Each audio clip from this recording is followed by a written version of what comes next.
Good evening students, God bless you और welcome to my YouTube channel colony sir commerce classes में आपका स्वागत है। मैं पढ़ा रहा हूँ आपको डिसोल्यूशन ऑफ पार्टनरशिप फर्म।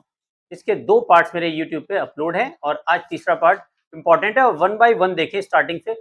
जो वीडियो सिस्टम देख रहा है वो प्रीवियस वाले पार्ट्स को जरूर जाके देखे, ठीक है। तो वहाँ पे आपको ज़्यादा सारे कॉन्सेप्ट क्लियर आएंगे। तो मैंने पहले पार्ट्स में और दूसरे पार्ट्स में, पहले वाले पार्ट्स में मैंने सारी एसेट्स और लायबिलिटीज को ट्रांसफर करवाया था रियलाइजेशन अकाउंट में। तब क्या क्या जनरल एंट्रीज होती हैं और कैसे डिसोल्यूशन होता है, ये सारे कॉन्सेप्ट मैंने प्रीवियस वाले पार्ट में समझाए थे।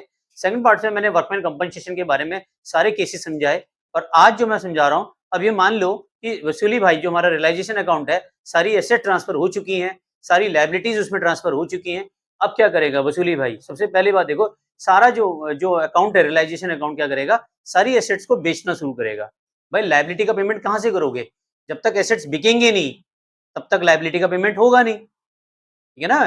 पहले आपने क्या किया, जितनी भी एसेट्स हैं, जो भी एसेट रियलाइजेशन में ट्रांसफर होनी थी वो सारी ट्रांसफर कर दी, जितनी भी लायबिलिटी थी वो रियलाइजेशन में अकाउंट में आ गई। तो अब रियलाइजेशन अकाउंट में ये तो पता चल गया कि हम हमारे पास एसेट्स कितनी है और हमारे पास लायबिलिटी कितनी है। तो एसेट्स को बेचने के कुछ रूल्स हैं, ध्यान रखना है। यहाँ पे जरा मेन कॉन्सेप्ट को ध्यान रखना है। किताबी क्वेश्चंस कितने भी कर लो, सब वहीं के वहीं खड़े हो जाओगे अगर आपको कॉन्सेप्ट क्लियर नहीं होगा। इसके तीन केस बनते हैं। कितने केस बनते हैं? तीन। सिंपल सा फंडा है, दिमाग में अब तीन ही केस ध्यान रखना है, चौथा ही नहीं। पहला केस, भाई एसेट्स को जब हम बेचेंगे, मान लेते हैं प्लांट एंड मशीनरी है, एक एग्जांपल ले रहा हूं मैं ऐसी कि प्लांट एंड मशीनरी है हमारी 1 लाख की। अब 1 लाख की हमारी वो हो सकता है 1,20,000 में बिके, 1 लाख में बिके या 90,000 में बिके। ज्यादा में भी बिक सकती है, उतने में भी बिक सकती है और कम में भी बिक सकती है। एक केस तो यही हो गया। क्लियर हो गया? रियलाइजेशन अकाउंट में हमारी प्लांट एंड मशीनरी चलेगी 1 लाख की। अब हो सकता है 1,20,000 में बिके, हो सकता है वो 1 लाख में बिके, हो सकता है वो 80,000। प्रॉफिट और लॉस की कोई भी एंट्री इसमें नहीं करेंगे। कम में बिक रही है तब भी, ज्यादा में बिक रही है तब भी, बराबर में बिक रही है तब भी। पहला केस क्लियर हो गया, ठीक है। जनरल एंट्री बता दूं उसकी या पहले केस समझा दूं?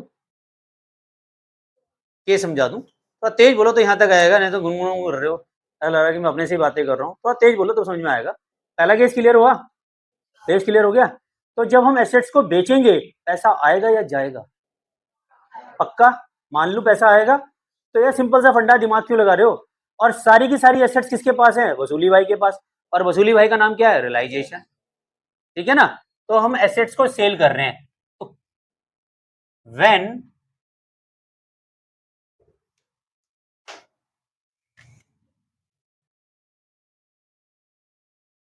फिक्स्ड एसेट्स सोल्ड, ठीक है। अब मैंने बताया कि वो प्लांट एंड मशीनरी है, प्लांट एंड मशीनरी है, ये बिक गई हमारी, मान लेते हैं 90,000 में। कितने बिक गई? कम में बिक गई। रियलाइजेशन अकाउंट में कितने में है? 1 लाख में। अब उसे छोड़ दो, रियलाइजेशन में चाहे वो 70,000 में है चाहे 50,000 में, बिक कितने की रही है? पैसा कितना आएगा? तो जब आएगा तो क्या एंट्री पास करेंगे? कैश या बैंक अकाउंट डेबिट, और टू क्या लिखेंगे बताओ? Realization account. यहां पे मशीनरी मत कर देना क्योंकि सारी की सारी ट्रांसफर कहां हो गई? रियलाइजेशन अकाउंट में। तो यहां पे आ गया B plant and machinery sold, ठीक है। कितने में बिक गई हमारी? 90,000। क्या मैं मान लू ये वाली एंट्री समझ में आ गई? यस और नो? क्लियर है? अब ये तो आपका केस 1 हो गया जो मैंने आपको समझाया। केस 2, ये भी तो हो सकता है कोई हमारा पार्टनर ले ले, नहीं ले सकता? मान लेते हैं भाई 3 पार्टनर हैं, फर्म बंद कर रहे हैं। अब उस फर्म में एसी लगे हुए हैं, बाहर वालों को नीलाम कर रहे हैं, तो मैं ही ले लेता हूं भाई, ठीक है ना। समझ में आ गई बात? मान लेते हैं हमने उस समय 50-50 हजार के 3 एसी लगाए और 2 साल ही हुए, और हमने कहा कि इसे बेचो भाई सब एसी को। तो कोई आ रहा 20,000 बोल रहा, कोई 14,000 बोल रहा, कोई 16,000 बोल रहा, कोई 18,000 बोल रहा। तो भाई मैंने कहा भाई इसको नीलाम करने से अच्छा है 20 × 3 करो, 60,000 में मुझे ही बेच दो भाई। ठीक है ना, समझ में आ गई बात। तो कोई पार्टनर एसेट्स को लेता है तब क्या एंट्री पास करेंगे। तो यहां पे केस 2 क्या बनता है, when assets taken by a partner, और पार्टनर कौन है, मान लेते हैं बलूनी सर है, ठीक है। और मैंने कोई एसेट्स ले ली, जैसे फर्नीचर ले लिया या एयर कंडीशनर ले लिए, ठीक है। मान ले मैंने एसी ले लिए, कितने के, 20,000 ईच, और 3 है तो कितने के ले लिए मैंने, 60,000। क्या मेरी फर्म के पास, पार्टनरशिप फर्म के पास, रियलाइजेशन के पास कैश आएगा या नहीं आएगा, यस और नो। क्यों आएगा भाई कैश, भाई मेरा हिसाब भी तो पेंडिंग है, बात को समझो। अभी फर्म डिसॉल्व हो रही है, फर्म की सारी एसेट्स बेची जा रही हैं, और लायबिलिटीज का पेमेंट किया जाएगा। तो जो बाद में जो भी बचेगा वो पार्टनर्स को मिलना है, ठीक है। या पार्टनर देगा या पार्टनर फर्म से लेगा, हो सकता है किसी का माइनस में जा रहा हो और किसी का प्लस में जा रहा है, तो भाई हिसाब किताब तो करना ही पड़ेगा ना। तो हिसाब किताब बाद में होगा, ये अभी तो जो मैं ले रहा हूं मेरे को लेने दो, ठीक है ना। मान लेते हैं उस टाइम मेरे पास ड्यू बैठते हैं 4,60,000, उन्होंने कहा सर 60,000 का आपने एसी लिया तो अब आपको 4 लाख ही मिलेंगे, समझ में आ गया बात। फाइनल सेटलमेंट कितने में होगा मेरा, फिर 4 लाख। मान लेते हैं अगर मैं एसी नहीं लेता तो मेरा बैठता बैलेंस 4,60,000, तो 60,000 के एसी माइनस करके मुझे कितना देगी फर्म, 4 लाख। तो यहां पे फर्म को मैं कुछ नहीं दूंगा, तो यहां पे कैश की जगह कौन आ जाएगा, जोर से बोलो यार, कौन आएगा, बलूनी सर अकाउंट डेबिट। अब बलूनी सर नहीं लिखेंगे यहाँ पे, बलूनी सर कैपिटल अकाउंट लिखेंगे, कैपिटल अकाउंट डेबिट टू, क्या लिखोगे बताओ, एसी या realization, well done, realization account being AC taken by Baluni sir. अब मैं मान लू कि ये समझ में आया नहीं आया, हाँ या ना का जवाब दो यार, आ गया। तो यहाँ 2 केसेस में तो तुम्हारी एंट्री में कोई प्रॉब्लम आई नहीं, ये 2 केसेस तो तुम्हें आते हैं, समझ में भी आ गए। तीसरा केस है बड़ा खतरनाक केस, हाँ यही है खतरनाक, क्योंकि हम फर्म को बेच रहे हैं, बंद कर रहे हैं, तो हमने भी तो किसी का पेमेंट करना होगा ना। मान लेते हैं हमारे पास मिस प्रियंका जी हैं और इनका हमने 2 लाख रुपए चुकाना है, कितना चुकाना है। तो उन्होंने कहा सर बिल्डिंग बेच रहे हो आप, सुना। मैंने कहा हाँ भाई फर्म बिक रही है, सारे पार्टनर ने कहा हम फर्म बेच रहे हैं, तो जो भी है सब बेच रहे हैं, आपको बताओ। सर आपने हमारे 2 लाख रुपए देने, दे देंगे भाई, 2 लाख फर्म बेच ही रहे तो आपका पैसा भी वापस करेंगे। सर ये बिल्डिंग कितने की दे रहे हो, गुड क्वेश्चन। मैंने कहा 2 लाख की, तो सर ये बिल्डिंग मेरी। बात समझ में आई कुछ, क्या मिस प्रियंका जो क्रेडिटर्स हैं 2 लाख रुपए की, इनको हम अपनी फर्म की क्या दे रहे हैं, 2 लाख रुपए देने हैं, और 2 लाख की बिल्डिंग है। हमने कहा तुम बिल्डिंग रखो। अब क्या मैं मिस प्रियंका को पैसा दूंगा, क्या इनसे पैसा लूंगा कि आप हमारी बिल्डिंग को मान लो 2 लाख रुपए आप हमें दो, फिर हम आपके 2 लाख रुपए वापिस करेंगे। तो ऐसे केसेस में क्या होगा, हम इसकी कोई भी एंट्री नहीं करेंगे, लेकिन आपको लिखना होगा क्वेश्चन में नो एंट्री, नो एंट्री लिखने का नंबर मिलेगा। और अगर आपने एंट्री नहीं गई तो एग्जामिनर समझ लेगा कि आपको एंट्री आती नहीं थी, तो वहां पे क्या लिखना पड़ेगा आपको, नो एंट्री, ठीक है। इसमें 3 केस बनेंगे, इस वाले केस में, थर्ड केस में ही 3 केस हैं। पहला केस क्या है, अब मान लेते हैं जैसे 1 लाख, ये 2 लाख ही लिख देते हैं, केस ये चल रहा है, 2 लाख के क्रेडिटर्स हैं। क्रेडिटर्स क्या हैं,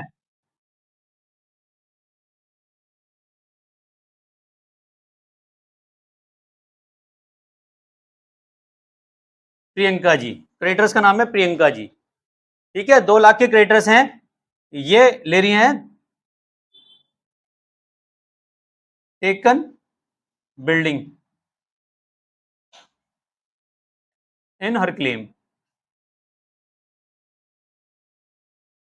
ये अपने क्लेम में क्या ले रही हैं, बिल्डिंग ले रही हैं। ऐसे केसेस में क्या बन जाएंगी, नो एंट्री, ठीक है, क्लियर हो गया, समझ में आ गया। चलिए अब इसके मैंने आपको कहा था केस 3 बनेंगे। इसके कितने केस बताए थे मैंने? ये तो केस 1 आ गया।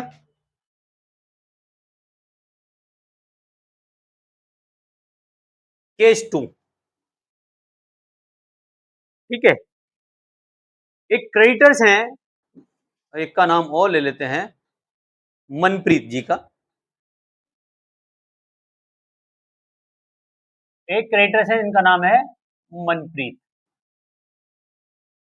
ठीक है। मनप्रीत जी, नहीं तो कहेंगे सर प्रियंका जी लिखा आपने, मनप्रीत जी नहीं लिखा।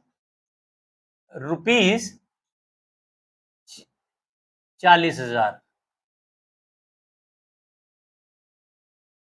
ठीक है। और ये क्या कर रही है? टेक स्टॉक, जितना भी स्टॉक है वो ले रही है, कॉस्टिंग 90,000, 90,000 का स्टॉक ले रही है, 40,000 देने थे। तो भाई मैं क्या करूंगा, स्टॉक को मार्केट में बेचूं या मनप्रीत को बेचूं? जोर से बोलो। अरे स्टॉक को बेच रहे हैं बेटा, वसूली भाई हैं, वो क्या करेगा? स्टॉक स्टॉक कौन सा स्टॉक की बात कर रहा है? इसका दिमाग स्टॉक लग गया आज, पूरा स्टॉक हो रहा है। हाँ, अरे बताओ भाई, मार्केट में बेचूं या मनप्रीत को बेचूं? मार्केट में बेचूंगा ना।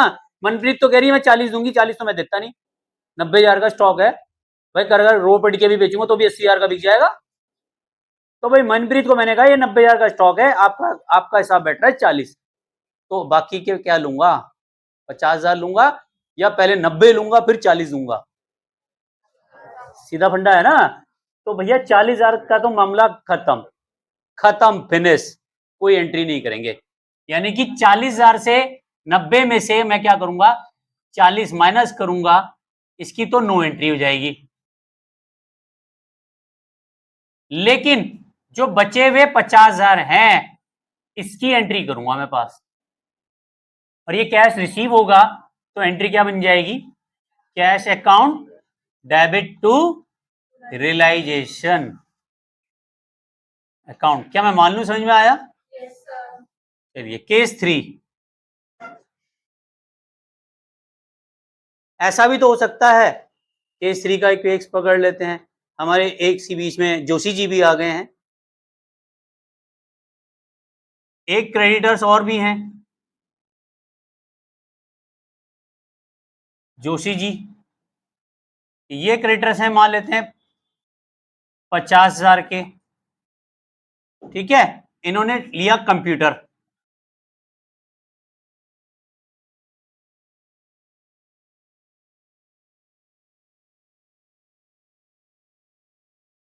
रुपीज 30,000। अब 30,000 के कंप्यूटर ले रहे हैं, और देना कितना था जोशी जी को? 50। मैं कंप्यूटर दे रहा हूं उनको 30 का, तो अब क्या करना पड़ेगा मुझे?